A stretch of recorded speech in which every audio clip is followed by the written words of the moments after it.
Right now, Washington and Brasilia are locked in a high-stakes economic standoff. On one side, U.S. President Donald Trump. On the other, Brazilian President Luiz Inácio Lula da Silva. The two leaders have held several constructive meetings, but the reality on the ground shows substantial policy differences, and those divisions are spilling over into direct conflict. To understand how we got here, we have to look back to July 2025. The U.S. hit Brazil with a sweeping 50% tariff. The White House explicitly framed the move as retaliation for the ongoing prosecution of Brazil's former president, Jair Bolsonaro. That initial strike was a blunt instrument of foreign policy, a direct geopolitical punishment aimed squarely at Brasilia, rather than a calibrated economic strategy. But that aggressive approach hit a wall. In February, the U.S. Supreme Court stepped in and struck down those retaliatory duties entirely. The ruling stripped Washington of its primary weapon against Brazil, capping the administration's legal authority at a standard 10% global tariff on exports. This brought the executive branch's trade agenda to a dead stop. The central problem for the administration became clear: how to legally bypass a Supreme Court blockade to keep the pressure on a foreign nation. They couldn't rely on brute force anymore. To maintain leverage over Brazil, the administration had to pivot, scouring U.S. trade law to find a targeted, legally bulletproof workaround. That search led directly to the Office of the United States Trade Representative, the agency tasked with regulating international commerce and investigating foreign trade practices. They deployed Section 301, granting the president unilateral authority to impose targeted tariffs, routing around the judicial bloc. But to avoid mere political feuds, the USTR must formally prove a foreign nation engages in practices that are unreasonable or discriminatory to U.S. commerce.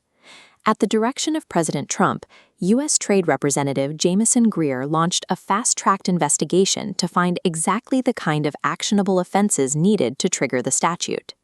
The investigation quickly compiled a list of grievances. First, they targeted economic barriers, specifically calling out Brazil's intellectual property protection failures and restricted access to its highly lucrative ethanol market. Second, they brought in environmental claims. The USTR cited illegal deforestation in the Amazon, arguing that cheapening Brazilian land artificially lowered the cost of their exports, directly undercutting American agriculture. Finally, they added regulatory complaints, focusing on Brazilian anti-corruption enforcement practices that the U.S. claims unfairly burden international commerce. Any one of these issues might be a standard diplomatic dispute, but combined, they meticulously checked the rigid boxes required by Section 301 trade law.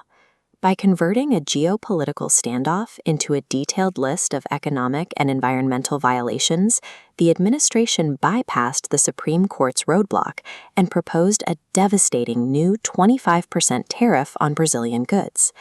All of this maneuvering culminates on July 6th, when the USTR will hold a hearing to determine if this surgically justified 25% tariff will officially go into effect.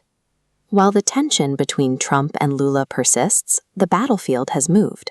What started as open political retaliation is now an exercise in complex regulatory maneuvering. The original 50% tariff was legally fragile, lacking the statutory backing to survive a judicial challenge. But this new 25% measure is heavily armored by the formal findings of the USTR investigation. Simple, easily defeated blanket tariffs are largely a thing of the past. They have been replaced by weaponized trade law. This entire standoff reveals a core reality about executive power. When an administration is blocked by the courts, they do not simply accept defeat. They comb through the rulebook to find another path forward. International trade law acts less like a rigid set of boundaries and more like a malleable framework that determined executives can bend to their advantage. In modern global diplomacy, when the front door of executive action is locked by the judiciary, statutes like Section 301 ensure that leaders can always find a regulatory backdoor.